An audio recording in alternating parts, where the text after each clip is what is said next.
Master of Ceremonies, fellow Toastmasters, and my dear, dear friends. Good evening. Now, before I start the session, I want to know how many of you are planning to take part in the speech contest this year? Let me check.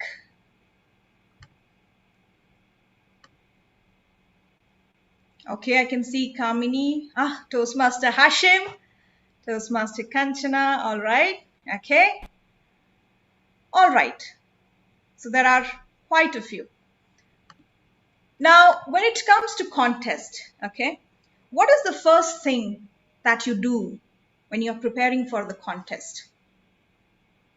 Or when you decide that, okay, now this year I have to go for the contest, what is the first thing that you do? You may type your answer in the chat box.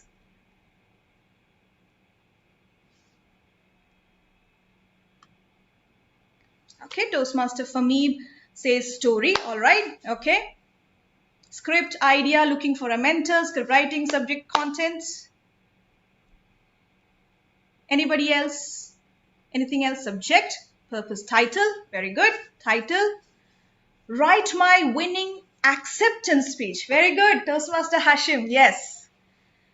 My dear friends, okay. Samir, message, all right. Enroll in speech contest. All right. I'm so happy to see all these answers. The very first thing that you need to do when you decide to take part in the speech contest, be it any speech contest, whether it is international, humorous, stable topics, or evaluation, the very first thing you need to understand that it's a contest, right? And like any other contest, whether it is in sports or in speech, there are some rules that you must know. You must learn. So the first thing that you need to do when you decide to take part in the speech contest is to go through, learn, and understand the judging criteria. How many of you do that? And you won't be surprised, or you will be surprised to know that in many of the contests, even now, I have been contesting for the last 10, 11 years.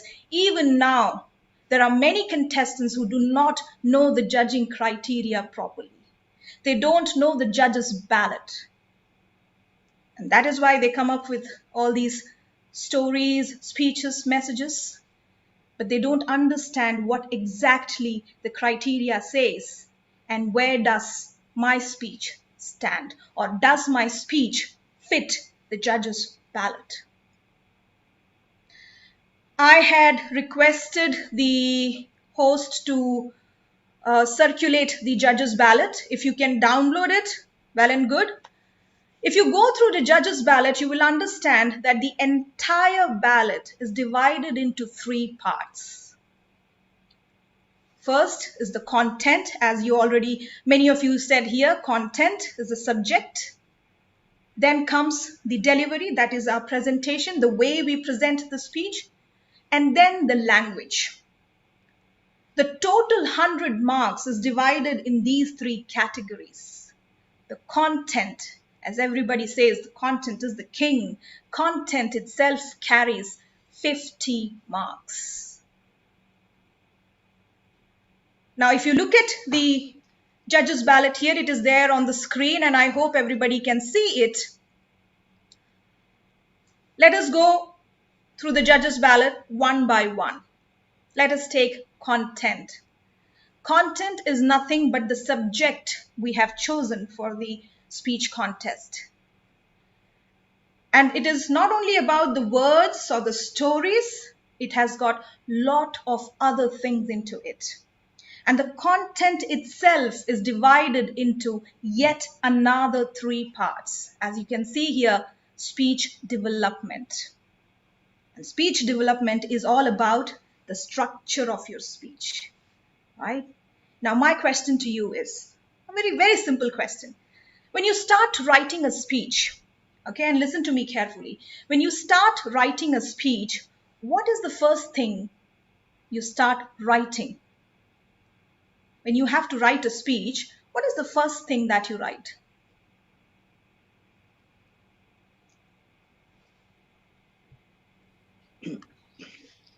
Any What is proverb that or first? quote? Very good. Okay. Title, introduction, gather information, topic. Okay, let me rephrase it that you already have the topic in mind. Okay, let's say that today we are going to write a speech on weight loss.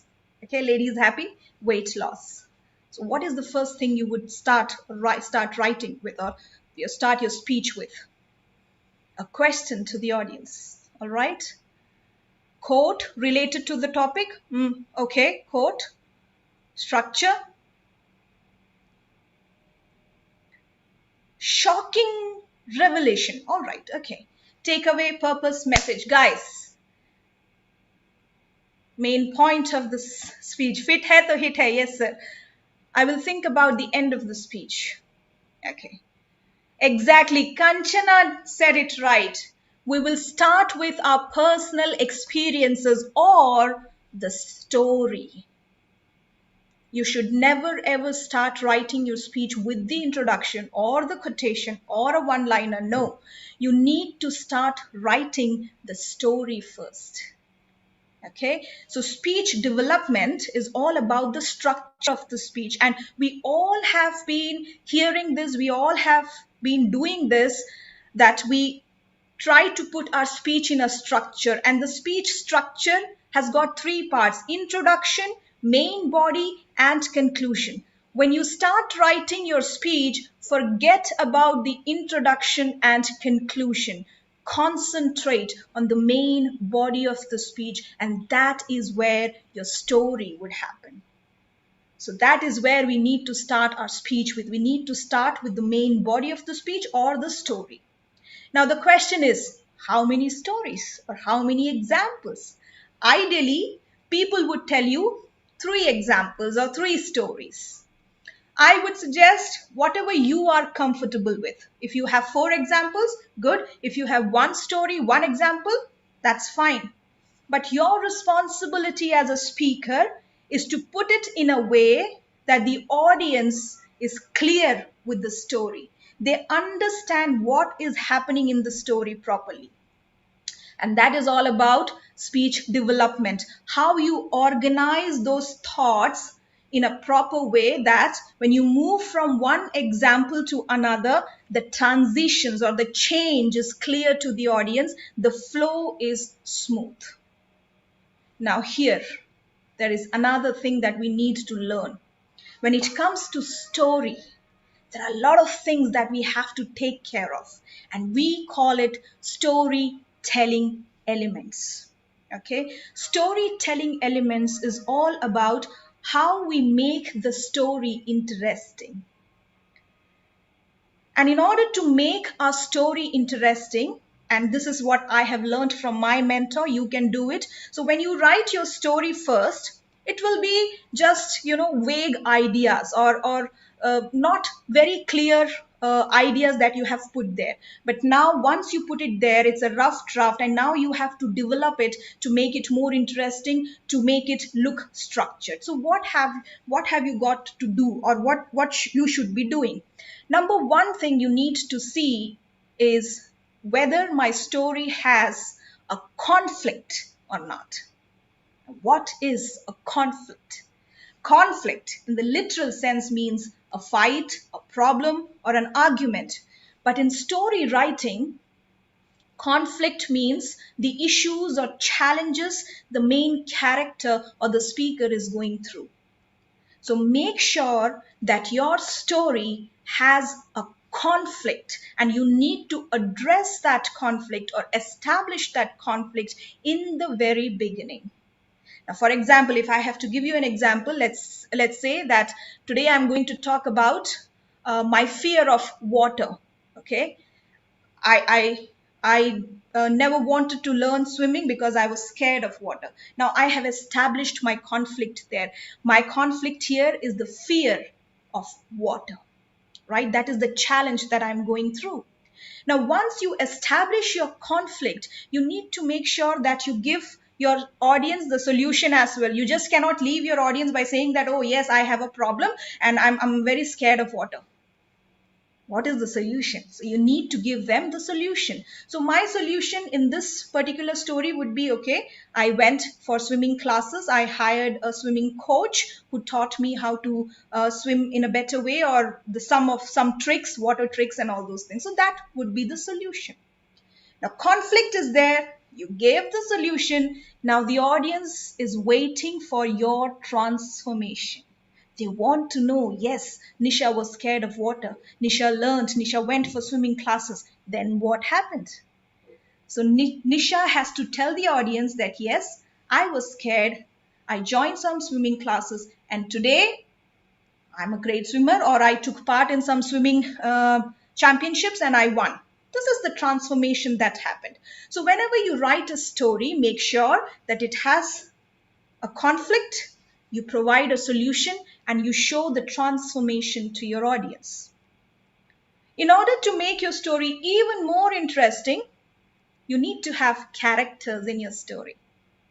Characters. Now, these characters can be living beings like all of us, or it can be a non-living thing, a doll, a pen, a pencil, from where you got the inspiration to do something. Okay, so make sure that you have characters in your story. The other important thing, when you have characters in the story, you need to describe the character. Even when the speech is over, even when the story is over, your audience must remember that character. Okay, in 2016, I had given this speech on rejection, redirection, and there was this character named Martha. So I had described Martha, saying that Martha was a huge and heavy cafe. Because she's teaching how to speak. Yeah. Okay, there are some disturbances. Can I please request everybody to put yourself on mute? Thank you so much. Okay, so I had described Martha, that Martha is a huge and heavy cafe owner, but there was a peculiarity in Martha's voice. She had a nasal voice. So I had given this peculiar voice to Martha, and Martha used to speak like this. Ah, Nisha, ridiculous, rejected again. So this was the way Martha used to speak. Now I did this because to help the audience identify the character from the speaker. So whenever you have characters in the story, make sure you describe the character. You tell the audience how the character looks like, what is the height, the way of dressing, the way of talking, the way of walking. Is there anything peculiar about that character? Now these characters can be positive characters, like somebody who would always tell you that, oh yes, you can do it, go ahead, do that.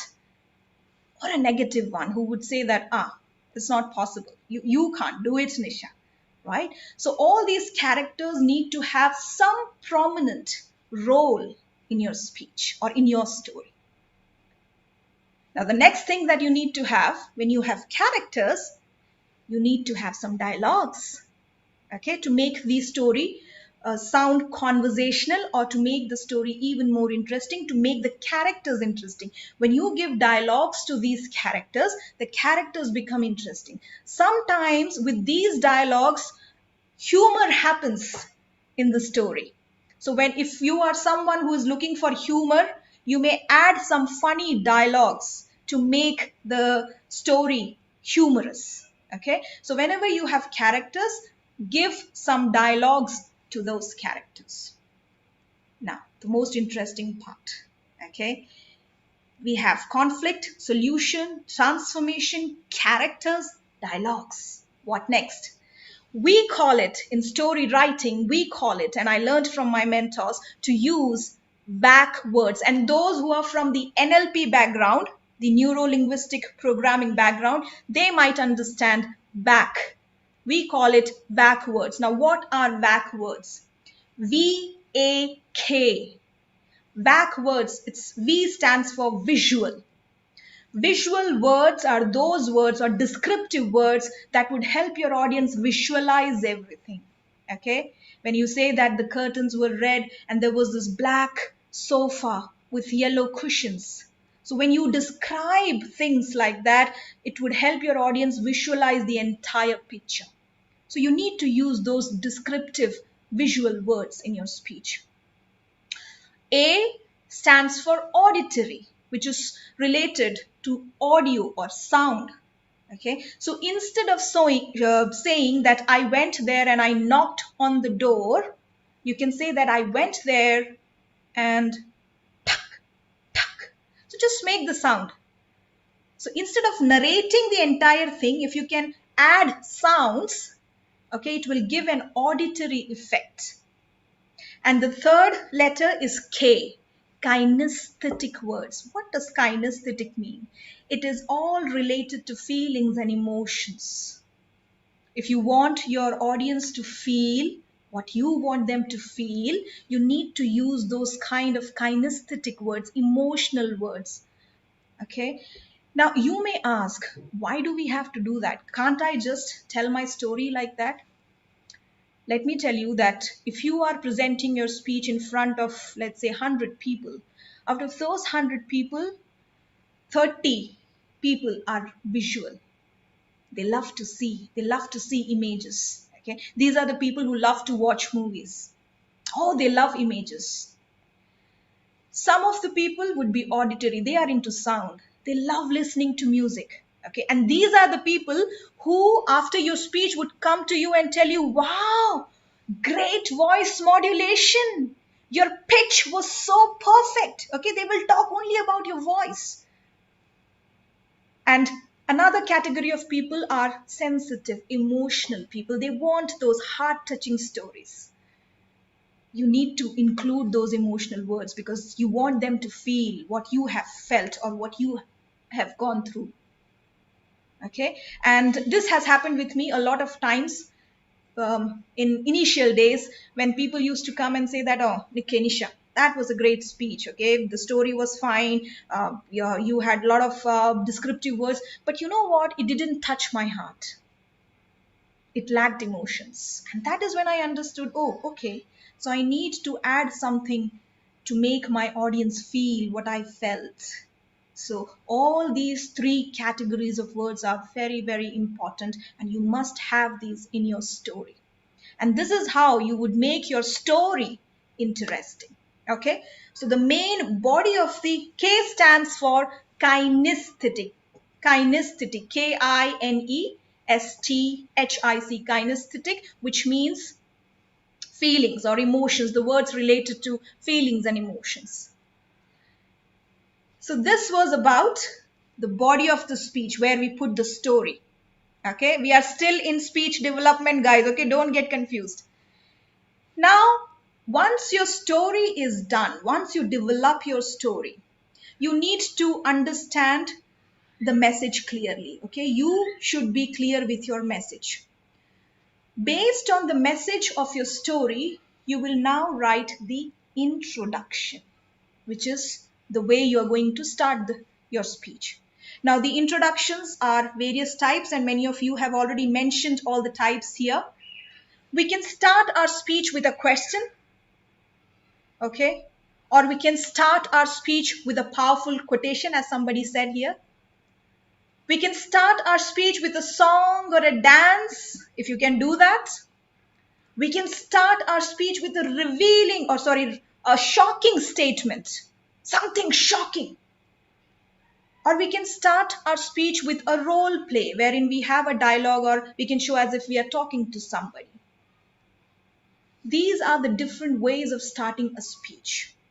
And why do we need to have these kind of introductions? Why can't I just simply stand there and say that, hi, my name is Nisha Shivram, and today I'm going to present a speech on my fear of water.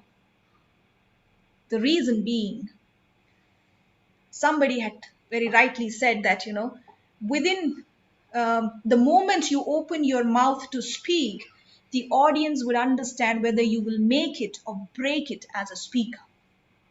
Which means if you do not have a powerful introduction, a captivating introduction, you will lose your audience in a minute. Not even in a minute, in a few seconds. And it's important that we get the attention of our audience within those few seconds. And when I say few seconds, make sure in 8 to 10 seconds. That is the attention span of a human mind. If you get their attention within those 10 seconds with this powerful introduction, then there are chances that they would listen to your story. Okay, so make sure that you have an interesting, captivating, attention grabbing introduction.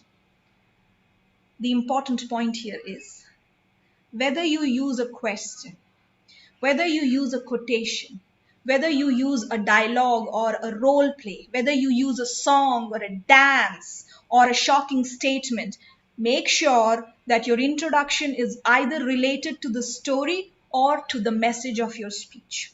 It should not be that you want to grab the attention of your audience, so you started with something random which has got nothing to do with your speech or the story. Okay, so that is introduction. In the same way, based on the message of your speech, you need to now write the conclusion. Now, conclusion is the most important part of the speech, because conclusion is the part, or conclusion is the time when most of the people in your audience would suddenly wake up, because they would realize that you are now going to end the speech.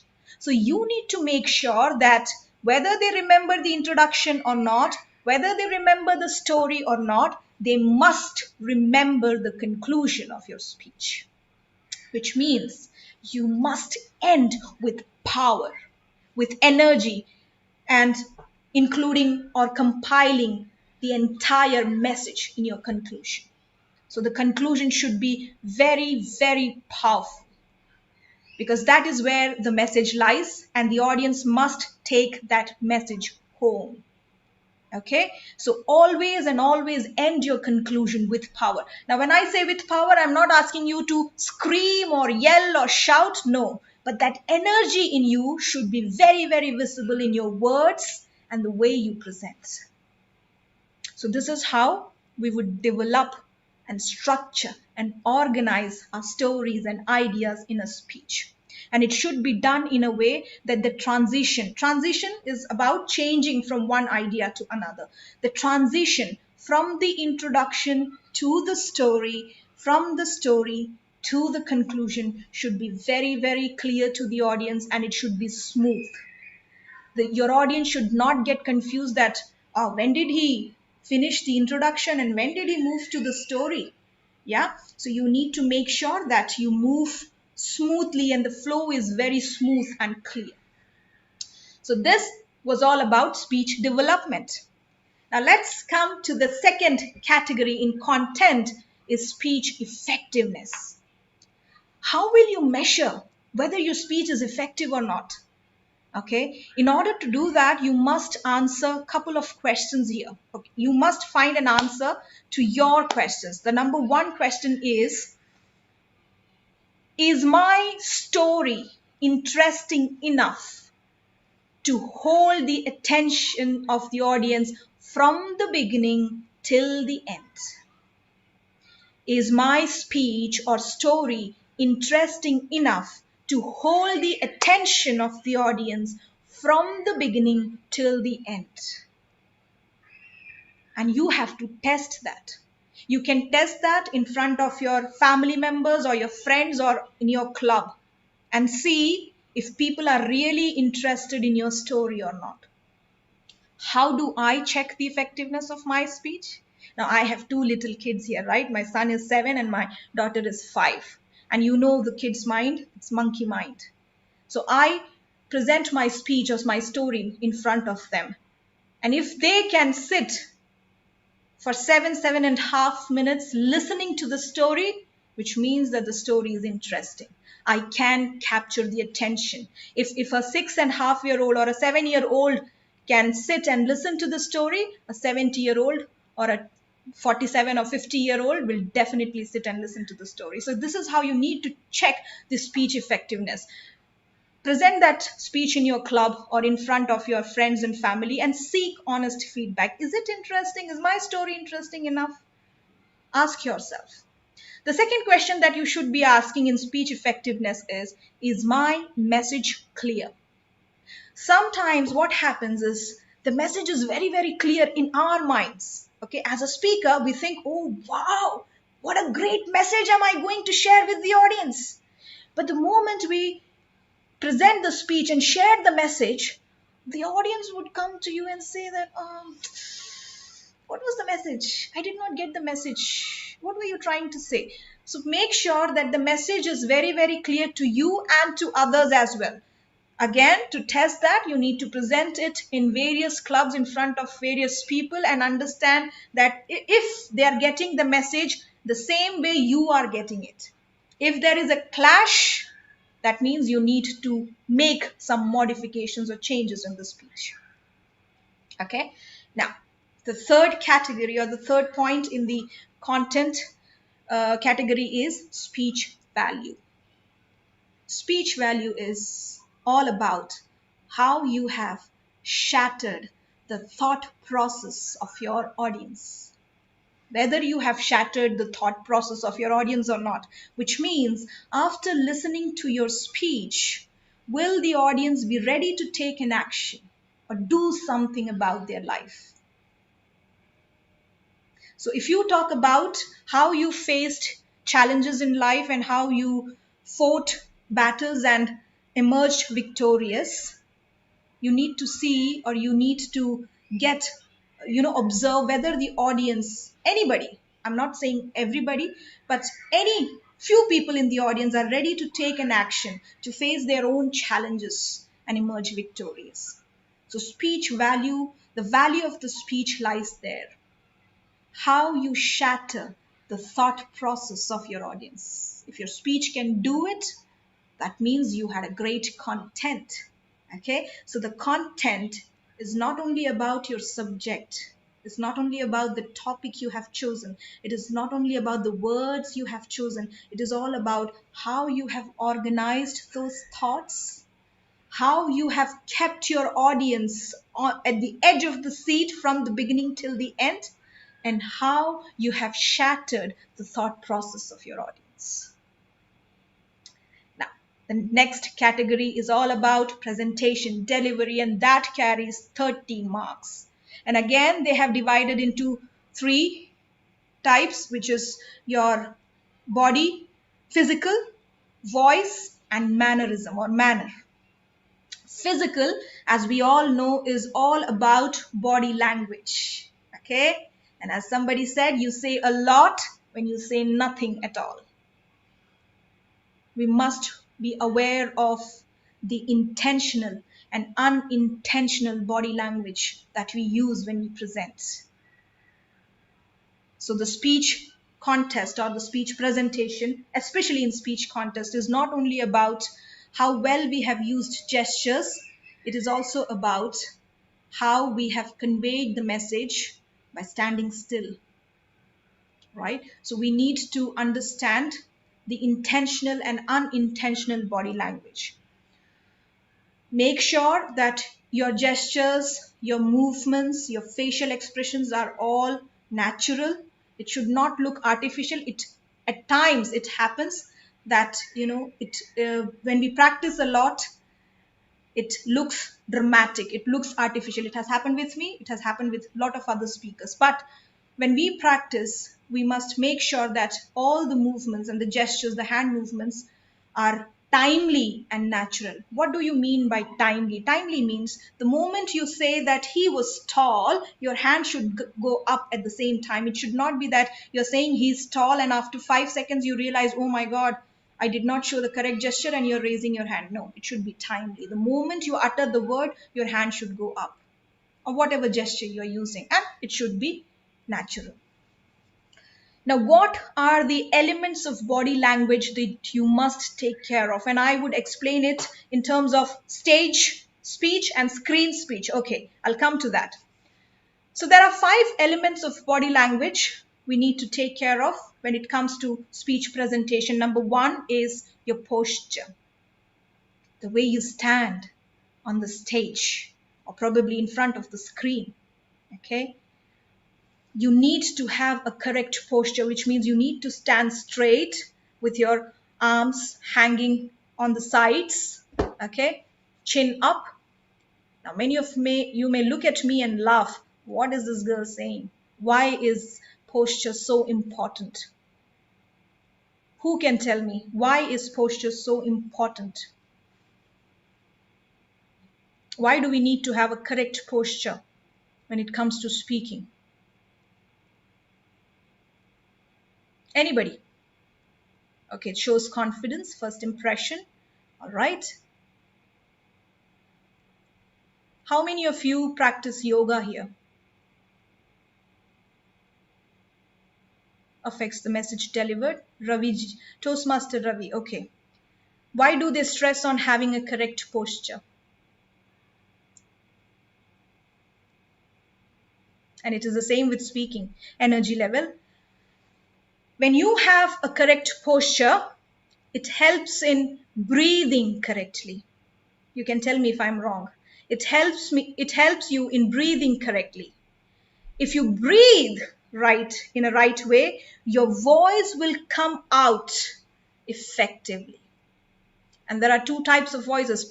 Some people they speak from the throat, and some people they speak from the navel points, right? So in order to make that impact and in order to have that throw in your voice, you need to breathe properly. In order to breathe properly, you need to stand properly when you are on the stage to deliver a speech, to sing, to perform. Okay, so posture is very, very important. Next is your gestures, the way you move your hands, the way you move your shoulders, and the way you move your head. Make sure that you use gestures as per the content, matching the content and not otherwise. Then your facial expressions.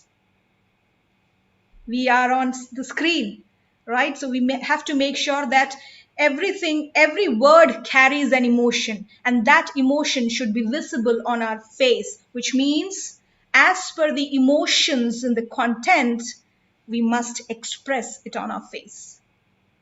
Fourth is our eye contact. Now here, when I'm talking to you, I'm looking at the camera.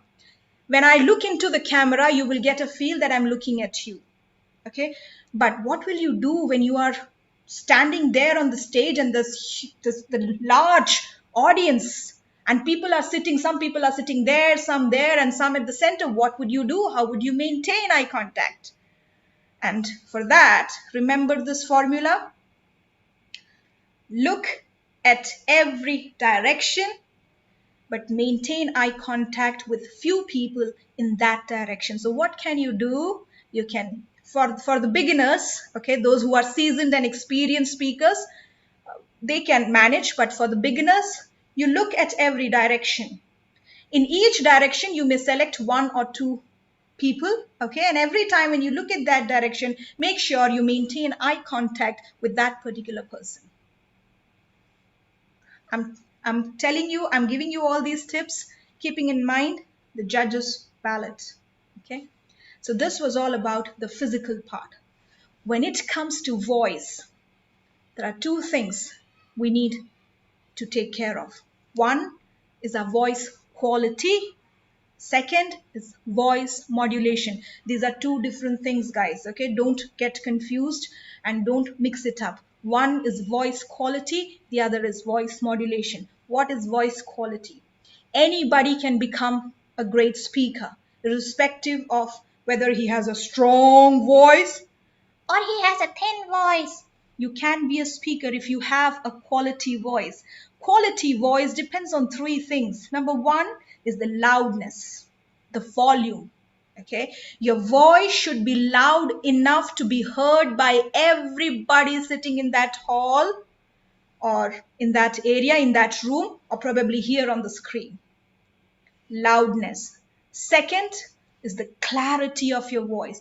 Sometimes people have great voice, but they speak so fast or they speak so slow, and sometimes they mumble inside their mouth that we don't understand what they're saying. Okay, so there is an issue in clarity. So you need to have a clear voice, which means clear enough to be understood. Your each and every word that comes out of your mouth should be understood by the audience.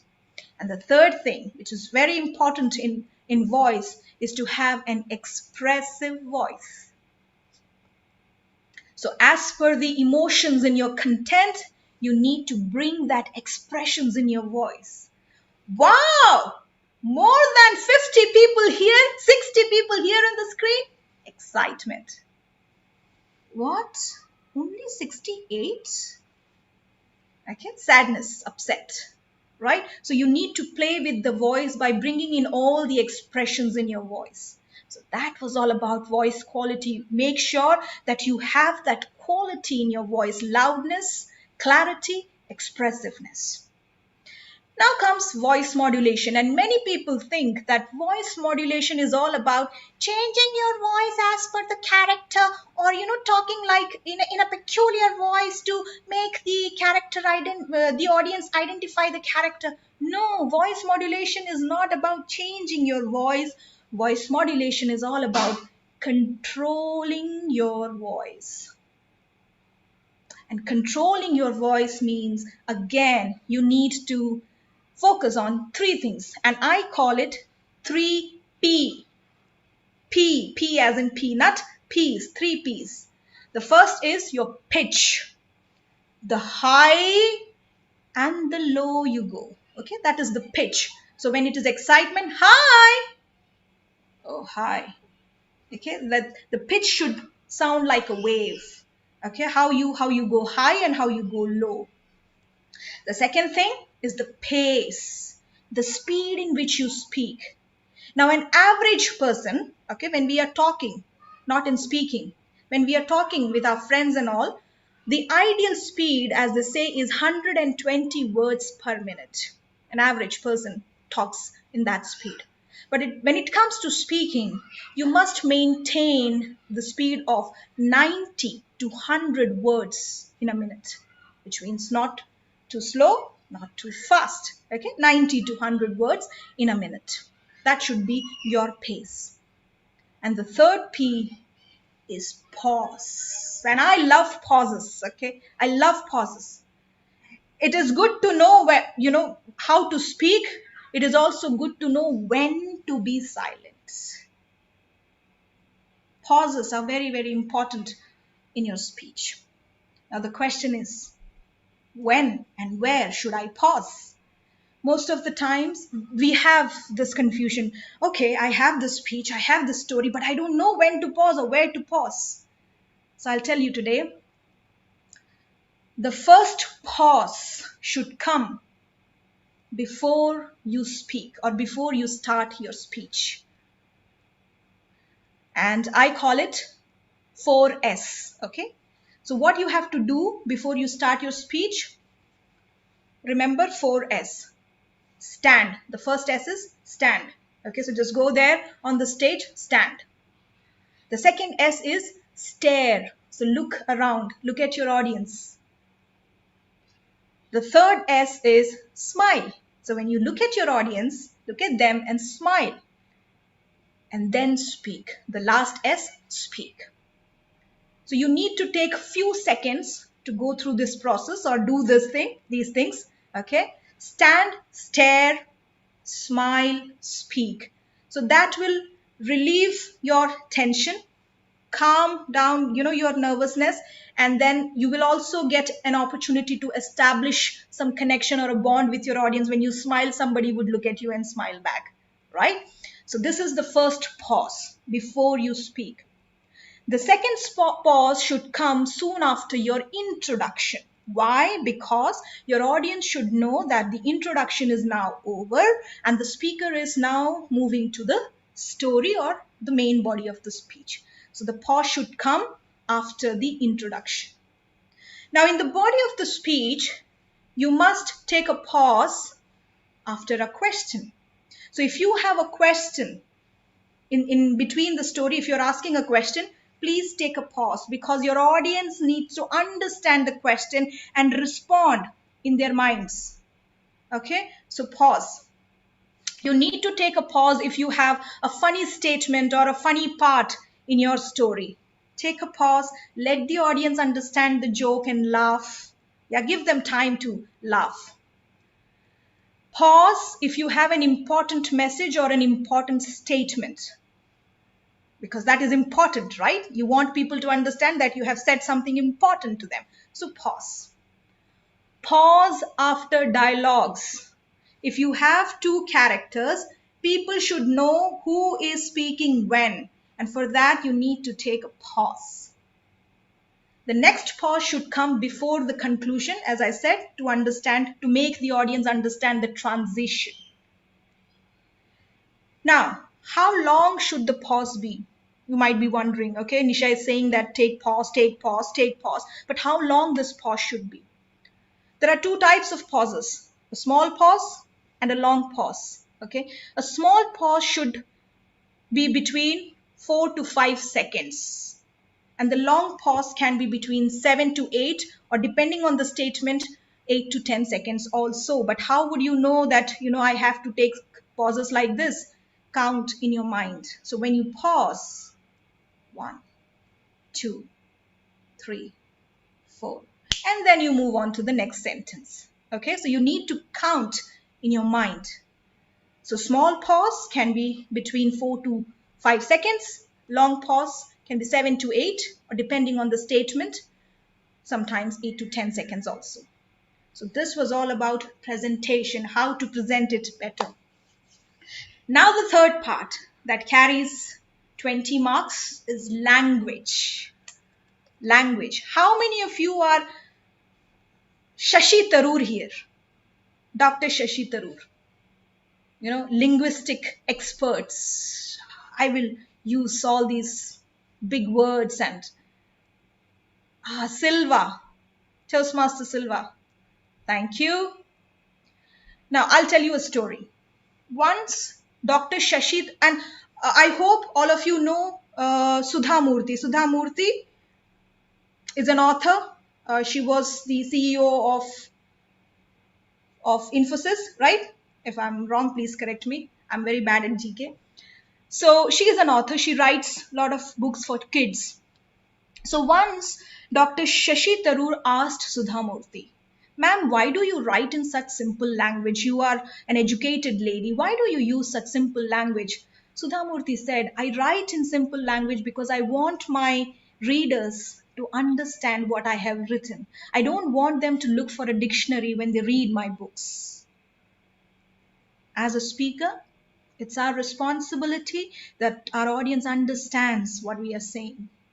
It is good if you use big words, but if your audience is not able to understand that word, the entire meaning of that sentence would change. So make sure when you write, the language should be simple. And what do I mean by simple language? Simple language means short words, short sentences, short paragraphs. Short words, short sentences, short paragraphs. Simple language. Simple yet beautiful language. How can I have simple and beautiful language at the same time? To make your language beautiful, you can use rhetorical devices. Ahaha, English grammar, rhetorical devices. Rhetorical devices are the words that are arranged in a way to make the sentence beautiful. And there are 4 rhetorical devices that you can use. Number 1 is simile. Simile. Simile is the word that we use to compare someone with something. Okay? And we use like or as in simile. So for example, if I say that Toastmaster Famim run as fast as Usain Bolt. So I'm comparing Toastmaster Famim's, I don't know if he runs or not, Famim's running with Usain Bolt's running. Okay? And I have used as fast as. It is a simile. The second rhetorical device that you can use to make your language beautiful is a metaphor. Now, metaphor is again just like simile. We use it to have a comparison, of someone with something else. But there we do not use like or as. We compare it. We do the comparison directly. So if I have to take the same example, I would say that Toastmaster Famib is the Usain Bolt of this area. Same thing, different ways of saying it. The third rhetorical device that you can use is triad. Triad is nothing but the group of three words. Okay, so when you say that it's my life, my future, my destiny, three words coming together. A set of three words coming together. Or if I say that constitution is by the people, for the people, of the people, triad. All right? And the last rhetorical device is alliteration, the simplest one. Alliteration, where we repeat the first letter of each word. So when I say that awesome Abdul Sathar, awesome Abdul, AA, many happy returns, so MM. Okay, these are all alliterations. So make sure when you write your story, you have these rhetorical devices that would make your language beautiful. And at the same time, it will make the language simple as well. Okay. The next thing that you need to take care when it comes to language is to pronounce the words correctly and to have correct grammar. So if you're talking about the past, make sure you use words like was, were, had. Okay. Don't confuse it with present tense and future tense. Pronunciation. That is why it is advised that you use simple words so that your pronunciation is correct. Because if when you use complicated words, the pronunciation becomes complicated as well. Okay, you pronounce it wrong in a wrong way. So make sure you use simple words to pronounce the words correctly. So this was all about the judges ballot, the speech criteria, how you need to write the speech, the stories, present it as per the judges ballot and as per your content, and how to simplify and beautify your language to make an impact on your audience. So that was from my side, and I hope I met your expectations, and now you all are ready to write a rocking winning speech. And I would like to meet my competitor this year from District 105. Back to the Master of Ceremonies. Thank you so much.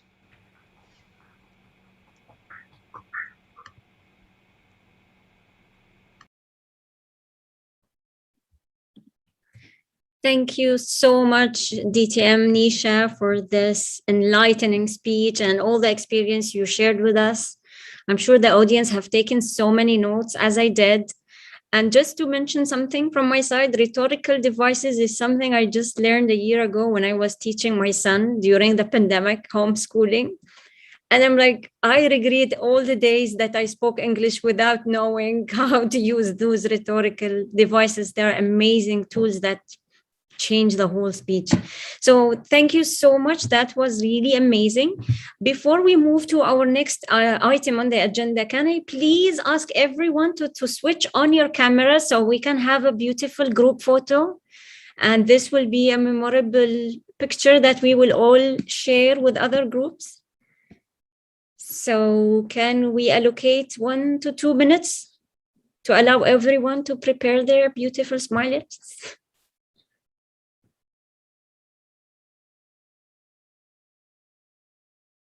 Bindu, drive safe, please, but give us a big smile. Is everyone ready? Shall we say 3, 2, 1? 3, 2, 1, cheese. Thank you so much. That was amazing. So now please allow me to invite our beautiful moderator, Toastmaster Pragnia, and our dearest DTM Toastmaster Nisha to the Q&A session. We will have 20 minutes allocated for this session. So please prepare your questions, and over to you, Toastmaster Pragnia.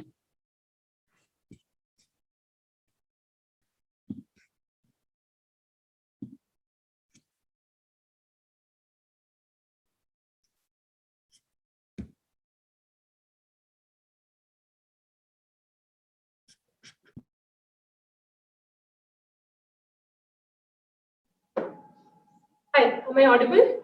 Yes. is a hybrid meeting. We have people sitting in the room and online. So I hope it's audible for everybody. Can somebody from the other side speak so we can hear you? Nasreen?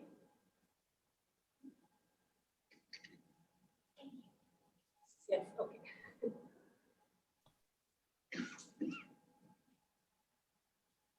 All right. So first of all, thank you so much, Nisha. That was a brilliant, powerful session. We had so much to take away and during this last 45 minutes with you. So thank you for sharing your words of wisdom with us. Now, for the rest of the audience, if you have any questions, can you please put them in the chat box?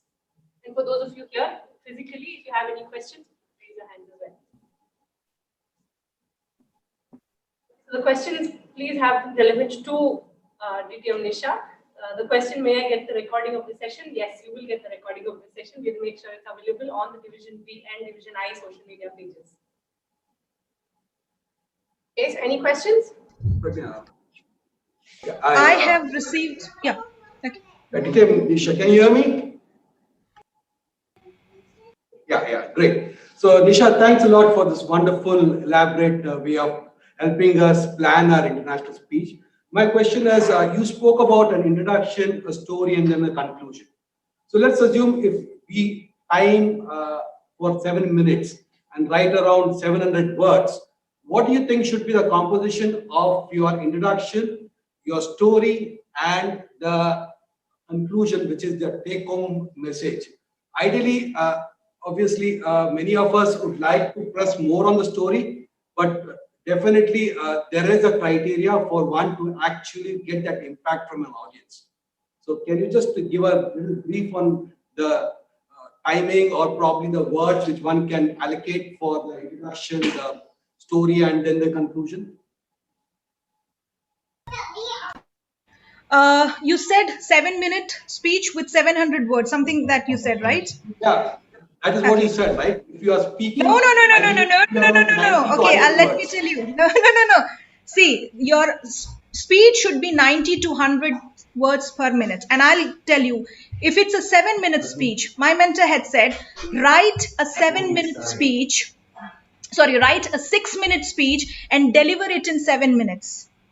Write a 6-minute speech and deliver it in 7 minutes, which means if you are giving a 7-minute speech, your word count should be somewhere between 550 to 600. Now, the introduction, and let me tell you, this is where the importance of non-verbal communication would come, okay? You can say a lot of things without saying anything. Now, for example, if your introduction is, let's say that you decide to do a role play in your introduction, okay?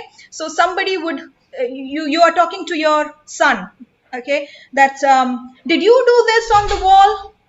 And your son would just look at you like this, saying nothing. Saying nothing, you're saving time and words here. Just look at you here. And then you would look at the audience and say, has it ever happened with you? Done, your introduction is done. See, this is where and how you can save some words and time just by using your facial expressions or your body language without saying anything. And that all depends on how well you write the speech. And that is why it is also said that, instead of narrating the entire thing, include dialogues, just one sentence dialogue. So rather than saying that she came to me, she said, she looked at me and she said all these things. No, she came to me and then one sentence dialogue. Done. So you are, automatically the words will be reduced. So make sure that in a 7-minute speech, the word count is somewhere between 550 to 600. Reduce the word count by adding dialogues and putting in your facial expressions and body language. You need to find areas where you can use gestures and expressions instead of words. So that is how you can reduce the word count. I hope That makes the a lot of answer sense. is, Thank you so much. yeah. So I had one more question. So you were mentioning about making the story interesting. So we need to ask ourselves, is my story interesting enough? Right? So how do we then overcome our own obstacles where we say, I don't have any interesting stories to share? So if we come from that kind of a mindset, then how do we go about drafting a speech? First of all, Toastmaster Pragya, right? That is how you pronounce it, Pragya. We all have stories. We all have stories. Even the day to day experience. Right now, I'm talking to you. Tomorrow, it will become a story. I can share this in my speech. Once I had a speech wherein I spoke about how my washing machine had a defect, and we called this technician, and he said that, you need to replace it. Simple thing. Okay. And I said that, at times we have defects in relationships too. We can replace a machine, we cannot replace people in our lives. So somehow, if you think, you will find stories in every single moment. You go to office, on the way something happens, it is your experience, your story. So it is wrong to say that I don't have stories. Think about it. You need to take time. See, speech writing, especially for the contest, is a tough job. I have been doing it for so many years. You need to take time and think of all those incidents that have happened to you.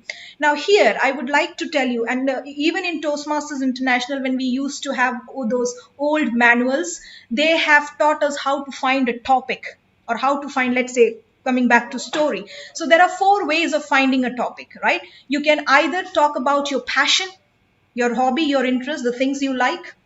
You can talk about the people in your life. So it can be your spouse, which everybody does in humorous speech contests. They talk about their spouse. So they're talking about the people in their life. Okay, so your spouse, your neighbor, your son, anybody. You can talk about your daily experiences. You get up, you go to the kitchen, something happens, it's an experience. The simplest thing and the most difficult part for a speaker, it can be the simplest thing to some people, it can be the most difficult to talk about your blunders, the mistakes that you have done. Because from those mistakes, you learned some lesson. Now you're sharing those lessons with the audience. So think like that. Think in these 4 ways. Okay, what should I be talking about? Should I talk about my husband and what is the lesson that I learned from him? Or should I talk about my experience at the traffic? Should I talk about some stupid mistake that I did during my school days? Okay, so when you will think, you will understand, you will get the lesson from that experience, and it can ultimately become the story or the topic for your speech.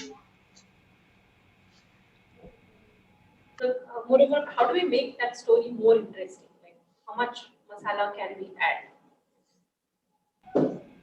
That is what I said in storytelling. Okay, see that you have a conflict. Okay, you are addressing a problem in the story.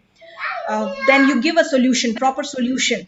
Okay, because everybody wants to know. There would be people who would relate to your story, but they want to know the solution. Okay, so give them the solution, and also show them that when you applied the solution in your life, this is how your life changed. Okay, and along with that, have an interesting character.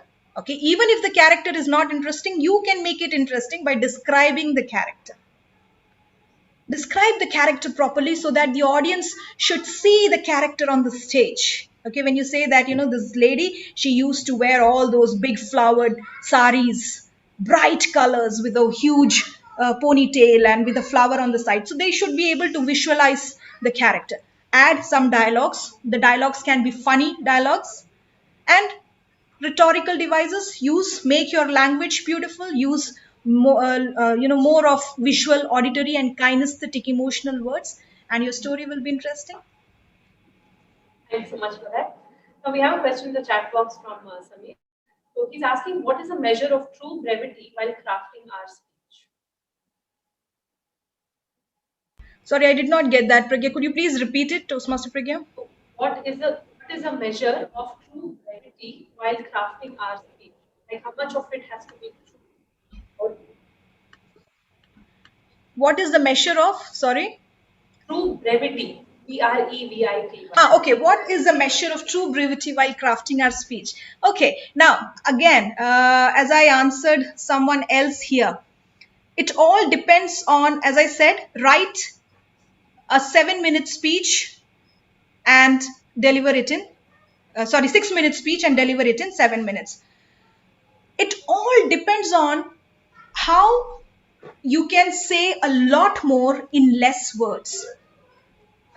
And most of the times, not most of the times, all the time, what people do, they spend a lot of time in using a lot of words, narrating and explaining things, which we don't have to do that. Okay. Now, in my last speech, in the introduction itself, I made it very clear to the audience that I'm jealous of this particular red bag and I did something that I should not be doing. So in the beginning itself, they understood that this girl has a problem. She is jealous. And now I don't have to explain that, my friend came with this bag. Oh, it was so beautiful. And I was so jealous. I wanted to do something. So when you start explaining things, that is when your speech becomes, long, or, so how to make it brief, you have to say a lot of things using less words. So what you can do is you can either add dialogues or you can either add again expressions or dialogues in 1 or 2 sentences. That's it. Stop narrating and explaining each and everything in the speech, because we don't have time and the judges also, they don't have time. In a speech contest, there would be 10 to 12 contestants and they have to listen to each one of them. So stop explaining and start narrating the stories using dialogues and expressions. Toastmaster Samir, is it okay? Yeah. Toastmaster Samir, I hope you got the answer to your question. Thank you so much for that. One more question in the chat box by Hamid. So we refine our speech by delivering to different audiences. Getting feedbacks to revise speech. Okay. Does delivering to many kill the novelty of the speech? No. See, we give the same speech from the club level up to district. I have not seen many contestants changing the speeches at all these levels. Well, I had done it once and I failed miserably. So my suggestion is, it is good to deliver speeches, at different levels, or to going to different clubs and understanding what exactly the audience is looking for. Okay, they will give you feedback, you can work on it, but again, you need to know, okay, which feedback to use. Okay, you cannot use all the feedback. You need to discuss that with your mentor and understand which feedback is good and where should I use and what should I be taking from this particular person. Okay, so it is okay to deliver the speeches in front of many people and in different clubs. It's okay, it's fine. It will not kill the novelty of the speech, don't worry about that. And let me tell you, everybody presents speeches on the same topic. If you look at it, people will be talking about failures, rejection, love, relationship, family, same, but the stories would be different. So you need to have faith in your story. It will not kill the novelty of the speech. Don't worry about that. Because Master Kamil got his answer, I see that he nodded. Awesome. We have another question. I think this is a generic question. What are the TM guidelines on sex, religion, and politics? TM guidelines on sex, religion, and politics, as far as I have observed and I know, it is applicable to us, the people living in the Middle East, because when we cross the district level and when we go for the semi-finals and the finals, people use all kind of topics, and I have witnessed it this time. So if you are in the Middle East and if you have decided to participate from the Middle East, make sure that you do not touch these topics.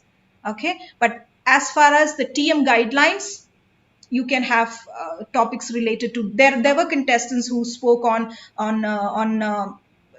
there was a contestant who was lesbian. She spoke about her relationship with her partner and a lot of other things. Political topics were there.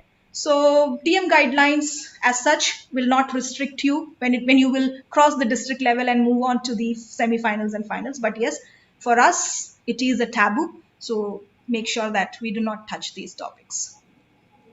As an example, I think last year, Linda Marie did touch upon politics.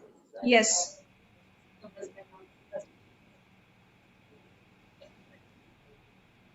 I had received a message, a personal message, okay, asking about the props, using props in speech. Now, the first question I would like to ask you is, do you really need to use a prop in your speech? That is what you need to make sure, because sometimes people, they just use props just because they want to use it. Okay, for example, somebody saying that I called him and then he will use the phone, right? There's no need to use the phone. There's no need to use the PowerPoint if it does not make any sense. Why? Because you will waste a lot of time looking at the PowerPoint. Then it is all technology. It will get stuck. It has happened before. So make sure that you don't use props, just for the sake of using it. Your prop must symbolize or must convey the message that you are giving. It should carry the message. Okay, so like Linda, Toastmaster Linda, when she used those placards, just because she didn't want to say those things, she used that to show it. So that was, it had some importance. Unless and until your prop has a significant role in your story, please don't use it. As I said, in your story, if there is a non-living characters, let's say a bag or a doll, a pen, pencil that has taught you something, yes, you can definitely use that prop. Other than that, if it has no value, no relevance, please avoid using props and the PowerPoint presentation slides. Well said. So we had one more question in the chat box. It says, in the judges panel, there is suggested point values based on the judges score, which is the positive that's subjective. Is it subjective? It all depends. It all depends. See, judges are human beings, right?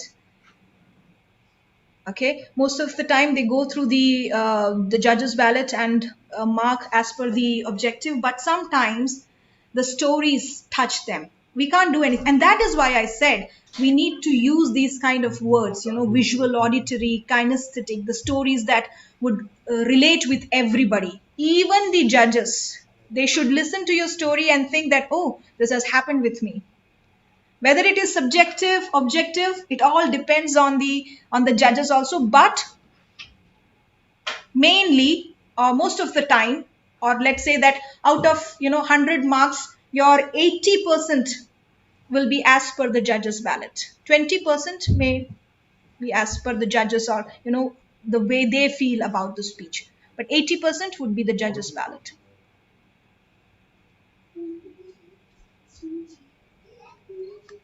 So any more questions, please drop it in the chat box. Physical room, any questions, please raise your hands.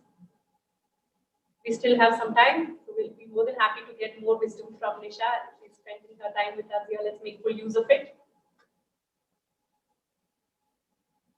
I don't see anybody asking questions, so that means everybody understood everything, or the other way around, but I do hope it's the first option. Yeah.